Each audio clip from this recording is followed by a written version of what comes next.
construit l'Américain sur des valeurs judéo-chrétiennes maintenant, que la fondation est attaquée peut-être comme jamais auparavant.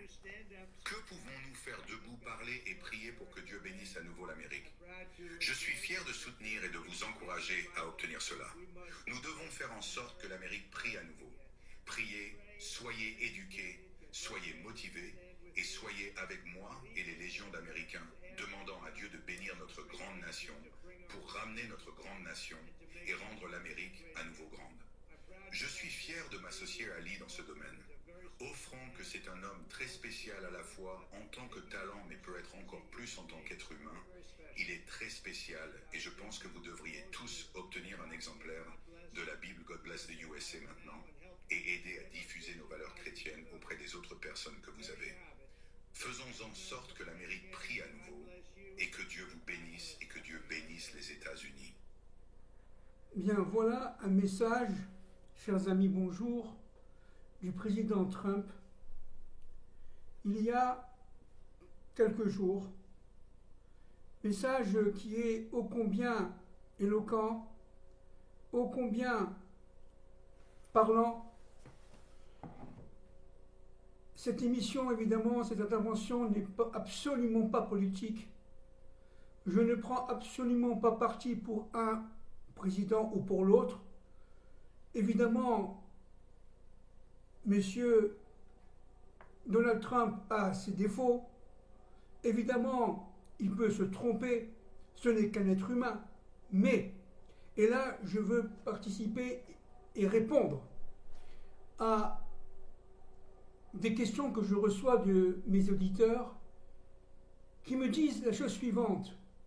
Comment vous osez qualifier Donald Trump de Messie, fils de Ésaü? Comment est-ce possible? Alors évidemment, d'abord je peux me tromper, bien sûr, je ne suis pas prophète.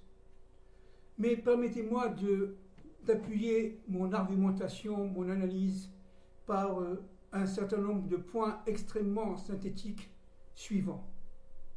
D'abord, nos maîtres dans la Torah disent que, en fait, chacun d'entre nous, à partir du moment où nous réalisons les conditions pleines et entières, pouvons devenir notre propre Messie. Chacun d'entre nous, par un travail intérieur, par la recherche le plus possible de la vérité vraie, du Emet en hébreu, par une recherche au jour le jour, j'allais dire, d'arrache-pied, comme l'a fait Noé et surtout notre père Abraham devenant Abraham, cette recherche qui donne le sentiment tout simplement de fidélité au Dieu un maître de l'histoire, et au cela, envers et contre tout, est une condition primaire. La deuxième condition, c'est d'accepter la solitude, d'être seul contre tout le monde, contre notre environnement, qui, lui, n'a pas encore accompli ce travail intérieur qui est pourtant extrêmement salutaire. La troisième condition, c'est que le Messie est un combattant des forces du bien contre les forces du mal. Il sait que les forces du mal existent. Il sait tout simplement les démasquer. Comment le sait-il? Par son retour intérieur à Dieu, par son retour intérieur à la Torah, et pour les non-juifs, à la Bible. Il faut bien comprendre que n'est Messie que s'il est élu par Dieu, ou c'est-à-dire envoyé de Dieu pour assurer une mission. Troisième point, il est fondamental de saisir que le Messie est un être de chair et de sang, descendant évidemment soit de Ben Yosef, du fils de Joseph, soit le fils de David, Mais oserais-je dire aussi, Messie, fils de Ésaü? Bien sûr, personne ne l'a dit auparavant. Bien sûr, je peux me tromper, bien sûr.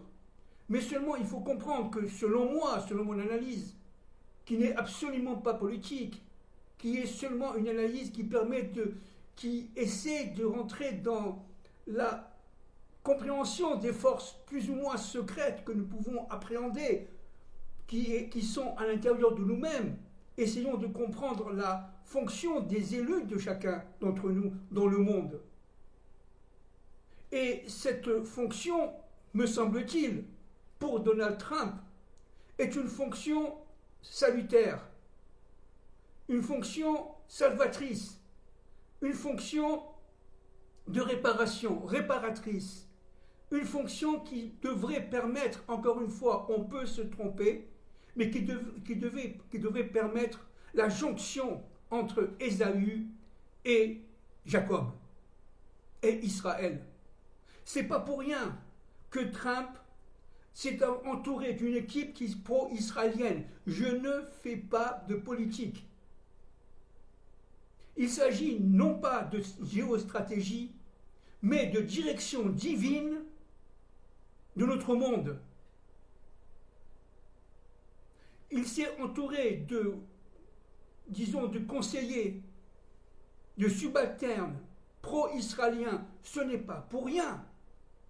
Parce qu'il sent à l'intérieur de lui-même, dans sa fonction intérieure, intériorisée, que l'avenir est dans l'alliance entre l'Occident qui s'est débarrassé une fois pour toutes de la sclérose, de la destruction fomentée par Édom en termes de Torah, on dirait aujourd'hui par les mondialistes, de manière à ratisser large et permettre enfin le retour de l'Occident, Ésaü réparé, vers son frère Jacob, et les deux vers Dieu, un maître de l'histoire. Il s'agit d'un programme messianique, qu'on le veuille ou qu'on ne le veuille pas. Qu'on nous traite de messianisme ou je ne sais pas quoi, peu importe. Humblement, tout simplement, je me considère comme un chercheur de vérité. C'est tout. C'est tout. Et encore une fois, dans cette recherche, en tant qu'être humain, je peux me tromper. Soyons humbles. Soyons humbles. L'ampleur du combat est énorme. Énorme. Il se bat contre les forces de Sodome et de Gomorrhe, qui reviennent à la fin des temps de l'histoire. Le président Trump a une mission fondamentale, comme, si vous voulez, la mission, disons, d'Abraham à son époque, c'est d'essayer d'empêcher les forces de Sodome et de Gomorrhe actuellement dans notre génération de s'étendre partout et de détruire tout. N'oublions pas que Dieu a détruit Sodome et Gomorrhe. Donc il faut se prévenir contre cette réaction terrible, qui peut être terrible, de Dieu face à l'expansion des valeurs de Sodome et de Gomorrhe. Alors, permettez-moi d'abord de me référer à la Bible, à la Torah, à partir de ce livre que vous connaissez, magnifique, de M. David Saada, Le Point intérieur, aux éditions Albin Michel en France, paru il y a quelques années déjà, le temps passe très vite. Regardez ce qu'il dit aux pages 58-59. Je cite M. David Saada, page 58-59. De Sodome et Gomorrhe, il est dit que ces lieux étaient comme l'Égypte, une terre tout entière arrosée. Genèse 13, 10. c'est-à-dire bien irrigués grâce à la proximité du Jourdain, mais ne recevant pas de pluie. Ne recevant pas de pluie. Le Midrash et le Zohar, dit M. David Saada, affirment l'existence d'une corrélation entre la méchanceté des hommes et ce climat particulier. En effet, je cite, l'absence de pluie, conjuguée avec une riche irrigation, rend la prière de l'homme comme superflue. La pluie est la réponse du ciel à la prière de l'homme. Elle est donc le signe qu'il existe une communication entre le ciel et la terre. À Sodome, comme en Égypte, dit M. David Saada, cette communication était coupée. Les Sodomites se tournaient non pas vers le ciel, mais vers leurs propres intérêts. Leur choix de ce lieu pour vivre, et ce choix a été effectué par Lot après sa séparation avec Abraham, témoignait en quelque sorte de leur aspiration à se trouver dans un monde coupé de Dieu, afin de se préoccuper uniquement de l'assouvissement de leur désir de jouissance. Je continue. Voilà ce que dit M. David Saada. On ne sait rien des dieux de Sodome. Et c'est vrai, absolument rien. Pourquoi? Comme si la Torah voulait nous signaler que ce qui caractérise la culture sodomite est un athéisme radical. Les idolâtres polluent les canaux de communication entre Dieu et l'homme. Sodome les a obstrués totalement. La civilisation sodomique avait été construite pour concrétiser, pour ainsi dire, l'écran souhaité par eux entre le ciel et la terre. Une civilisation de l'ordre de la Orla. On va y revenir maintenant, tout de suite. Du prépuce. La Orla, c'est le prépuce en français. La destruction de Sodome est donc la transcription à l'échelle de l'humanité entière de ce qui a été réalisé sur le corps d'Abraham. Et je conclus, M. David Saada cite le traité Sanhédrin 107b. Les Sodomites, dit le traité, exclus du monde qui vient, sont rejetés hors de la perspective messianique ouverte au plan de l'histoire par la circoncision d'Abraham. Aucune autre civilisation n'est parvenue au degré de dépravation atteint par Sodome. Fin de citation. Et permettez-moi d'intervenir là en approfondissant quelque peu, autant que possible, selon mes capacités, à la circoncision, à la Mila en hébreu, d'Abraham Avinu. D'abord, un point fondamental. Qu'est-ce que c'est que la circoncision? La circoncision, selon nos maîtres, selon le Zohar, est un acte qui nous permet de retirer dans notre corps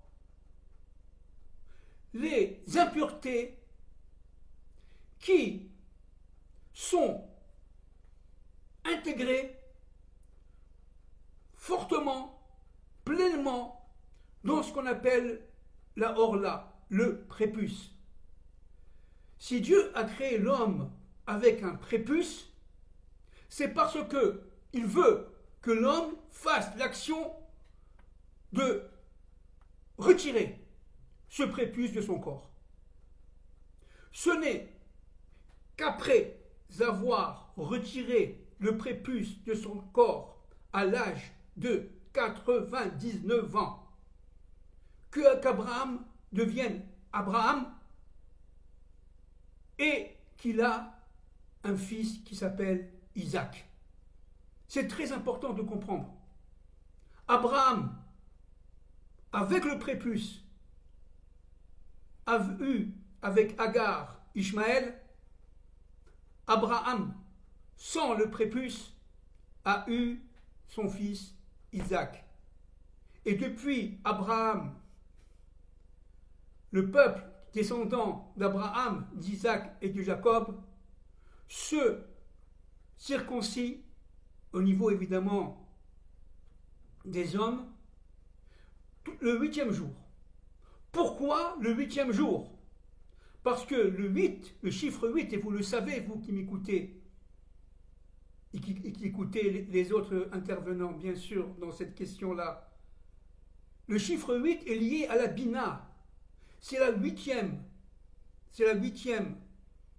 sphira, attribut divin, à partir de la Malchout, en passant du bas vers le haut.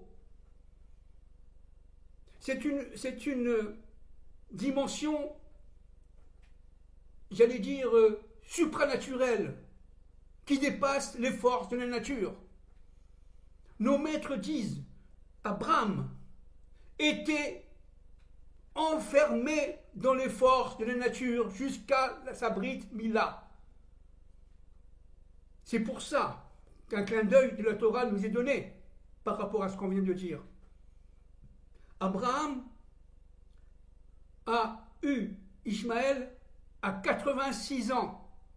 Or, le chiffre 86 est le même que celui de Ateva, c'est-à-dire la nature, de valeur numérique, elle aussi, de 86. C'est-à-dire que, en fait, quand Abraham, depuis sa naissance jusqu'à l'âge de 100 ans, a fait tous les efforts pour retirer de lui les voiles, de manière à atteindre, avec la circoncision, la capacité d'une rencontre directe avec Dieu, et dans la paracha, pardon, et dans la paracha Vayera, dans les premières lignes, Dieu lui-même vient visiter Abraham souffrant le 3e jour de sa Brit Mila. Dieu lui-même. C'est-à-dire que ce n'est qu'après avoir été circoncis qu'Abraham, devenant Abraham, va recevoir la visite du Maître du monde. C'est-à-dire, qu'est-ce que ça veut dire?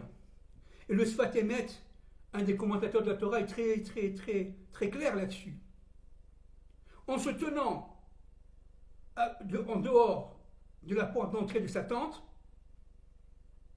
Abraham, en plein soleil, le 3e jour, c'est-à-dire le 3e jour où la souffrance de la circoncision est, si vous voulez, exacerbée, où cela fait mal d'une manière maximum, eh bien, c'est le 3e jour que Dieu vient rencontrer Abraham en pleine douleur. Pourquoi? Parce que Abraham a circoncis son corps de manière à recevoir, dit le Sfat Emet, la lumière totale. C'est-à-dire qu'en fin de compte, avec la circoncision, tous les sphirotes qui sont au-dessus de la Malchout, pour ceux qui comprennent un peu la Kabbale, sont intégrés dans le monde d'Abraham. C'est-à-dire qu'Abraham devient là le père de l'universel. Grâce à la Brit Mila. Mais pourquoi? Parce que le Sfat Emet dit une chose fondamentale. En étant à l'entrée de sa tente, il était à l'entrée de la porte des cieux. Ça veut dire qu'il avait la capacité, enfin, c'est le premier depuis la faute d'Adam Arishon et de Rava, à pouvoir faire le lien entre le ciel et la terre. Il a été tout simplement le premier et le seul à son époque capable de faire le lien entre la présence divine et notre monde matériel. Sans la Mila, disent nos maîtres, il n'est pas possible de rencontrer Yudke Vavke, c'est-à-dire le Dieu un, maître de l'histoire. Abraham est sorti de Ur-Kasdim, disent nos maîtres. Alors, le Zohar dit une chose très intéressante. Qu'est-ce que c'est que ce territoire de Ur-Kasdim, où on vivait bien, où on était tout simplement, entre guillemets, moderne, on manquait de rien, c'était l'opulence, l'abondance, mais qu'est-ce que c'est? Le Zohar dit que Ur-Kasdim, c'était comme le Tohu. Ça veut dire un ordre absolument désordonné, où les valeurs, soit elles n'existaient pas, soit elles étaient complètement inversées de la volonté divine, selon le plan de Dieu. À Ur-Kasdim, tout était permis. On était véritablement dans le monde de Nimrod, où il n'y avait plus de limite. J'allais dire mai 68, ni Dieu ni maître. Mais, à Sodome, c'est le phénomène inverse qui se passe. Parce que à Sodome, on était dans la gouvernance des tribunaux, la gouvernance de la justice. La justice se voulait politique, elle se voulait totalisante. Elle avait pris le pouvoir. Il n'y avait pas de séparation de pouvoir entre la justice et les autres pouvoirs, comme le pouvoir économique ou le pouvoir politique. Le pouvoir judiciaire était tout. Et il y a énormément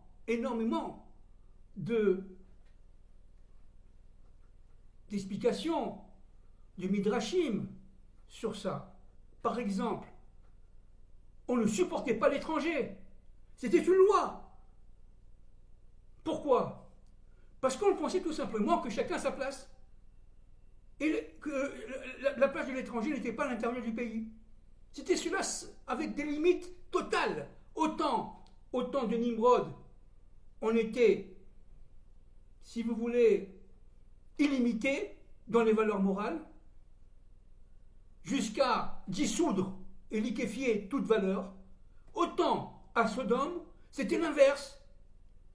On était dans un monde clos, fermé, délibérément judiciaire. D'ailleurs, Lot va être maire de la ville et juge. C'est-à-dire que, en fin de compte, le monde de Sodome, qui était le monde, j'allais dire, parallèle, l'autre côté de la pièce, de celui de Nimrod, de celui de Babel, était un monde jusqu'au boutiste, sans aucune ouverture vers les relations entre le prochain et l'autre. Lorsque quelqu'un mourait dans la rue, on le laissait. Pourquoi? Parce que c'était la volonté de la justice de le laisser. Ça ne nous intéressait pas. Ce qui était important chez nous, eh bien, c'était notre droit individuel et notre droit collectif de vivre comme selon nos pensées. Si on voyait un mort dans la rue, eh bien, ça ne nous intéressait pas. C'était son problème, ce n'était pas le nôtre. Notre problème, c'est de réussir le particularisme individualiste, égocentré, absolu. C'était ça le monde de Sodome, en quelques secondes, bien sûr, en quelques minutes. Alors, c'est de cela qu'il faut sortir aujourd'hui.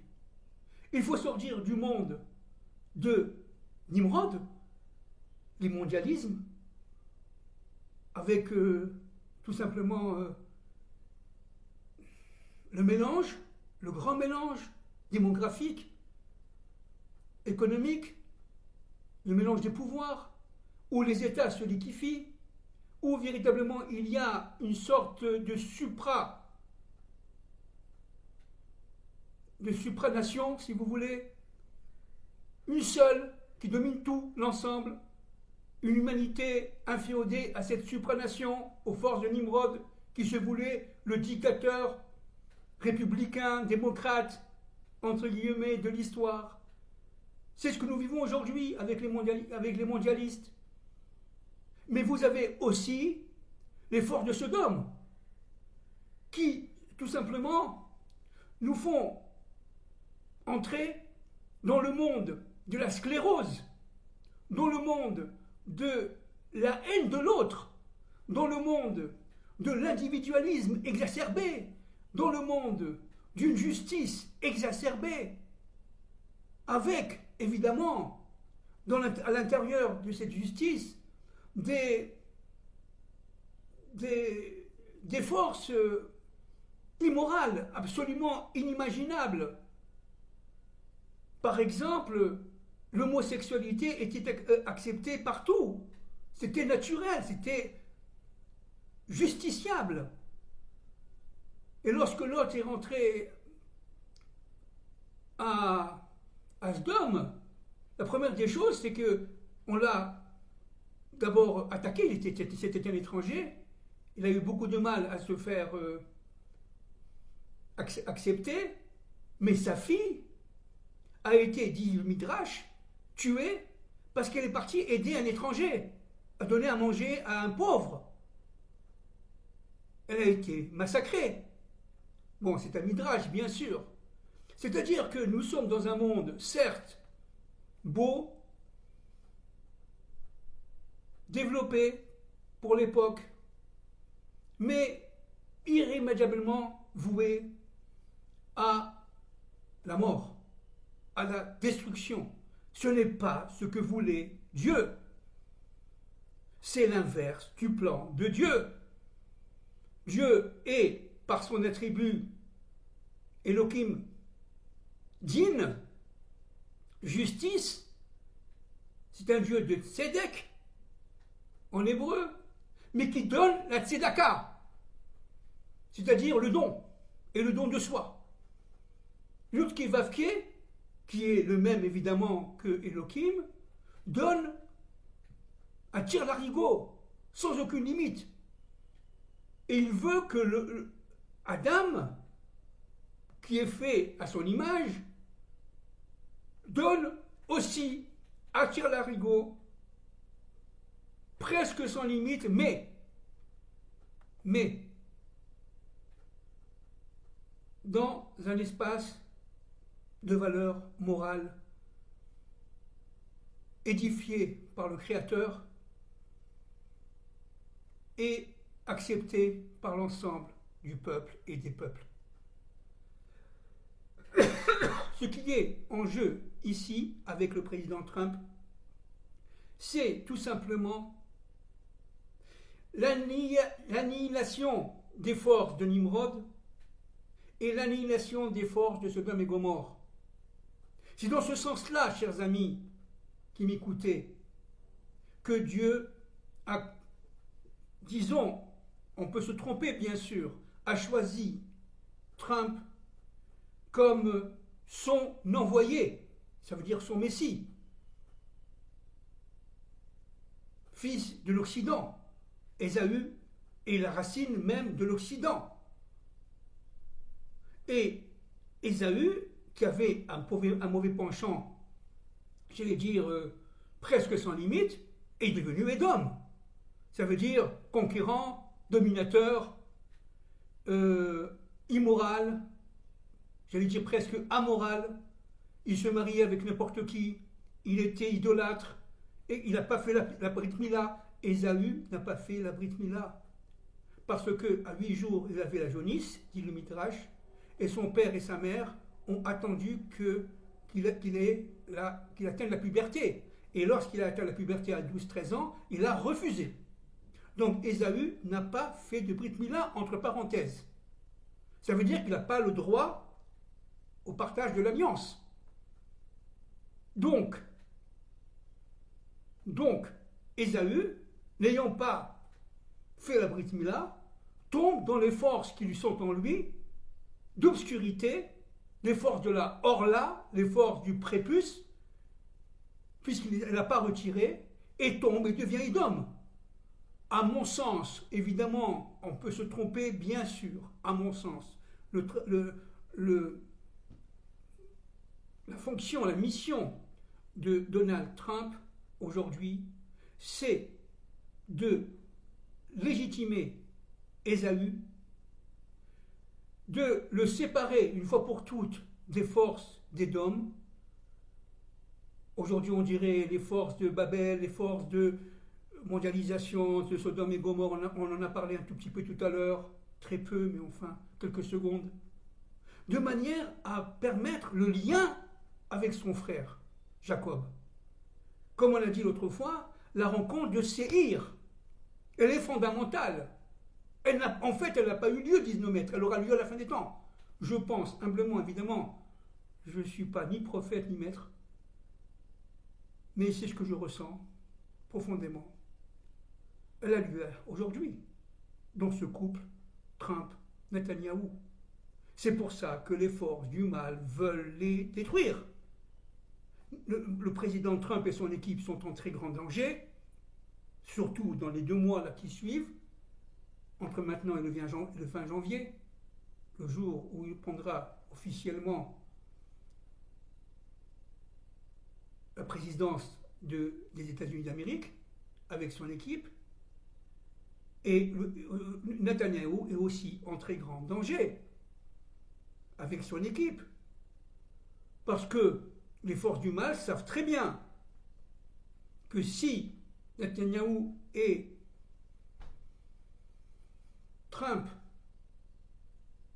se relient vraiment l'un à l'autre, font la réparation biblique des forces d'Ésaü et des forces de Jacob, la rencontre à Séhir, eh bien c'est la Géoula, c'est la délivrance. C'est la délivrance. Maintenant, un point très important. Et je réponds encore une fois et je réagis à certains commentaires. Trump n'est pas le Mashiach. D'après moi, je peux me tromper, bien sûr, mais d'après moi, Trump et Netanyahou ne sont pas le Mashiach ben David. Le travail la mission de Trump, c'est de réduire le marais, c'est-à-dire de se battre d'une manière fondamentale, totalisante contre la mondialisation et les mondialistes aujourd'hui. La fonction de Netanyahou, c'est de rendre Israël en paix, fier, identitairement fier, et en paix à l'extérieur et à l'intérieur. Parce que les forces d'obscurité extérieure, les ennemis d'Israël, et les forces d'obscurité intérieure, les ennemis d'Israël, sont actuellement en pleine action. Et on le sait, le Zohar le dit, que le Mashiach ben Yosef risque, je dis bien risque, d'être tué par Arminus, on l'a déjà dit de nombreuses fois, le Perse. C'est-à-dire que nous vivons maintenant une époque redoutable, une époque fondamentale, une sorte de nœud gordien.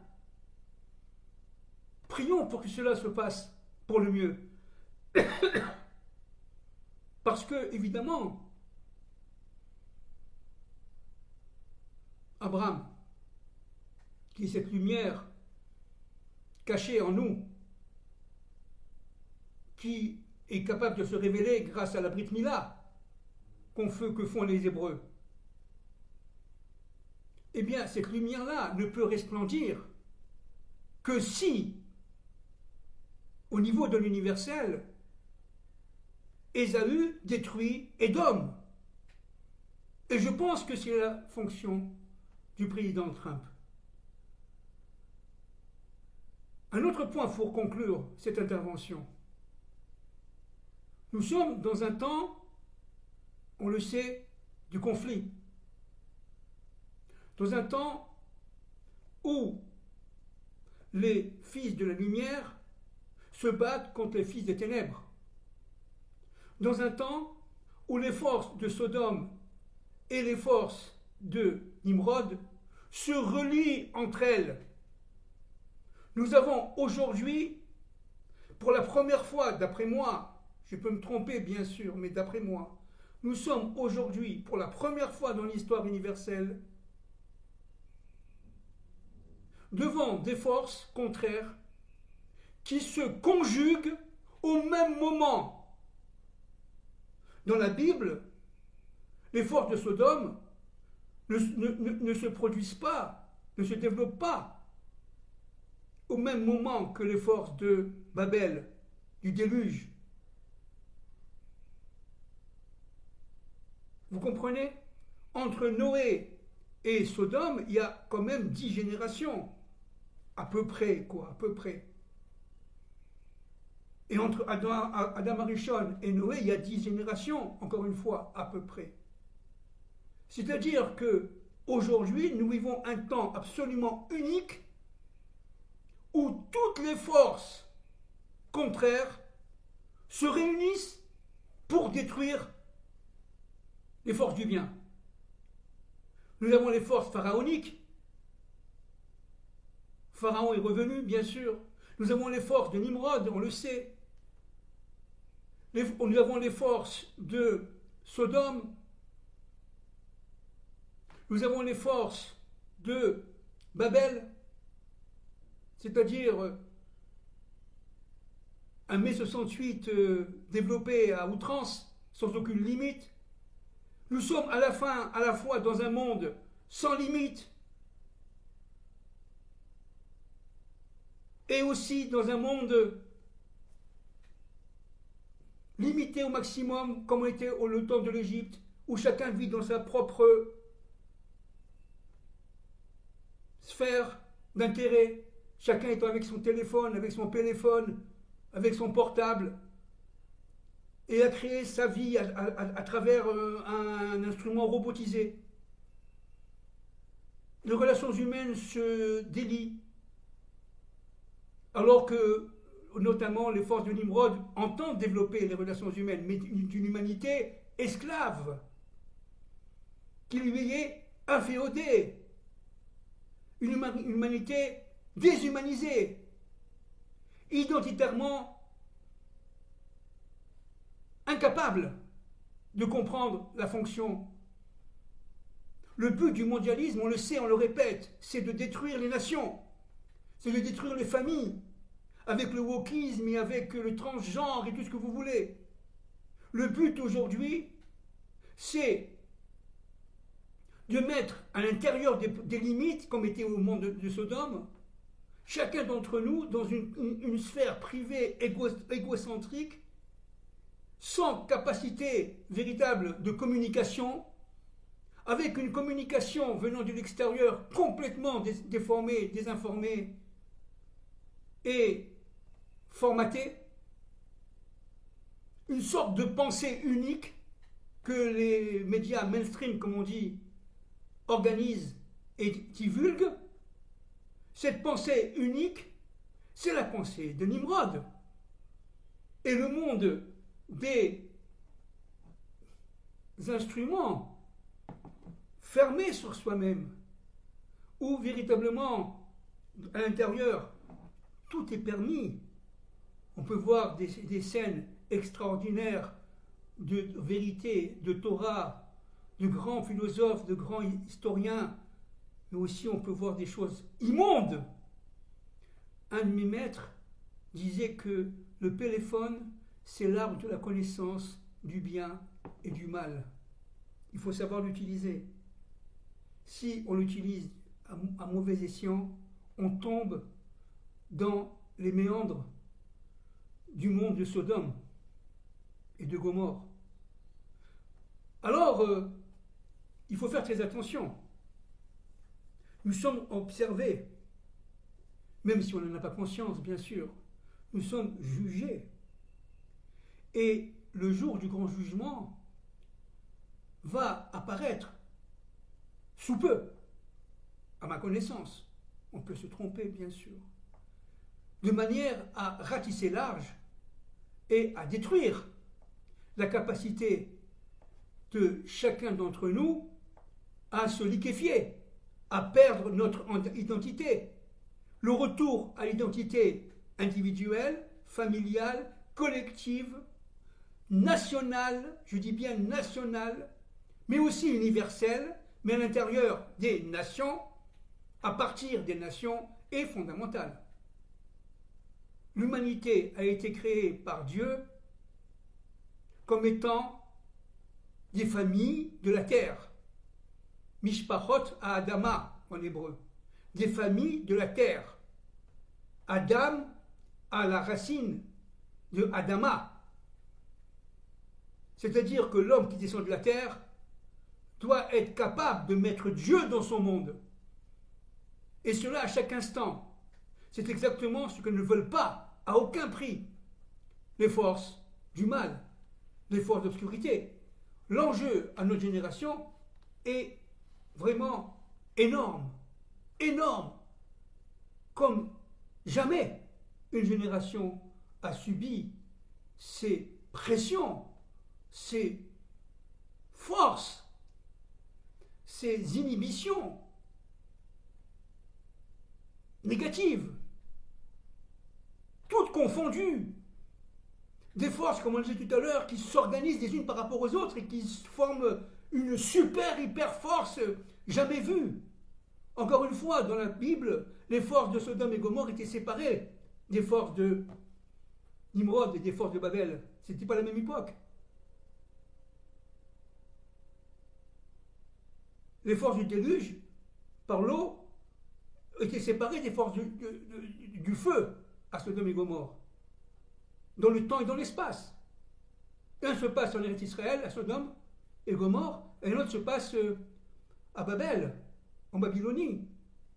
Mais aujourd'hui, le monde entier est devenu Babel, avec un tout petit point minuscule qui s'appelle Israël, et dans lequel il y a Jérusalem, ça veut dire l'anti-monde babylien, qui est en survivance. Mais nous soyons assurés que cela se fera que pour le bien, que tout est pour le bien, que nous sommes à la veille de jour de fête, que nous sommes à la veille de jour de fête. Donc il faut se préparer à la fête, il faut bientôt mettre ses habits de fête, et surtout, il ne faut pas avoir peur, parce que c'est un plan, c'est une volonté, tout cela descend de la volonté divine. Je vous remercie de m'avoir écouté. J'y vais cette intervention parce qu'il y a une accélération de l'histoire, parce que les choses se mettent en place, enfin, d'une manière ouverte, parce que les forces du mal sont de plus en plus démasquées, que les forces du bien prennent de plus en plus courage, détermination et force. Le combat sera redoutable, il est redoutable, mais il est tout simplement pour le bien, complètement gagnant. Soyons solidaires, soyons confiants, soyons fidèles à son Dieu, à notre Dieu, que nous sommes en train de gagner, c'est sûr, et pas seulement Israël, l'humanité tout entière qui descend d'Adam et de Ève, et que, d'après moi, encore une fois, je peux me tromper, le couple Trump-Netanyahou forme le fer de lance de cette action individuelle et de cette action collective. Merci beaucoup.